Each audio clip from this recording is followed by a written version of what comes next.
Hi, this is Gab with DS Diving. It is July 2nd, 2026, here at Julington Creek Pier 3.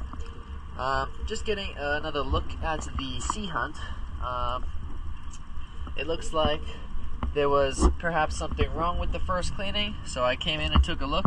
As you can kind of see here, on the corner bits, the paint is kind of a bit loose, so there was still a bit of residual fuzz that was there. That might have been what you saw, so I went ahead and removed all of that. And